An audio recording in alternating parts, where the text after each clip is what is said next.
যে কোনো মেগা টুর্নামেন্টের আগে ভক্তদের আগ্রহ কেন্দ্রে থাকে জার্সি। আসন্ন চ্যাম্পিয়ন্স ট্রফির জন্য বাংলাদেশ ছাড়া বাকি 7 দেশই প্রকাশ করে ফেলেছে অফিসিয়াল জার্সি, যা পরে এবারের আসরে মাঠ মাতাবেন ক্রিকেটাররা। বাংলাদেশ ক্রিকেট ভক্তরা অধীর অপেক্ষায় ছিলেন কবে প্রকাশ্যে আসবে টাইগারদের জার্সি। শেষ হয়েছে ভক্তদের সেই অপেক্ষা। টাইগারদের লাল সবুজ জার্সি প্রকাশ্যে এনেছে বাংলাদেশ ক্রিকেট বোর্ড বিসিবি। এর আগে বিভিন্ন দেশে এক এক স্টাইলে উন্মোচন করেছে নিজেদের জার্সি, তবে ব্যতিক্রম বাংলাদেশ। জার্সি ঘিরে কোনো আয়োজন ছিল না বিসিবির।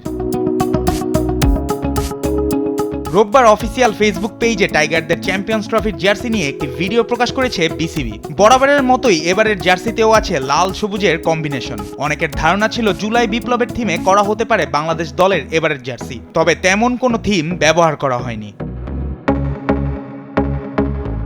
বিসিবির ভিডিওতে নতুন জার্সি পরে পোজ দিতে দেখা গেছে অধিনায়ক নাজমুল হোসেন শান্ত, মেহেদী মিরাজ, তাসকিনদের। লাল সবুজের মিশ্রণের সঙ্গে শোভা পাচ্ছে বাংলাদেশের গর্বের প্রতীক রয়্যাল বেঙ্গল টাইগার। এবার নতুন জার্সি পরে মাঠের খেলায় নতুন কিছু করে দেখানোর অপেক্ষায় দ্য টাইগার্স।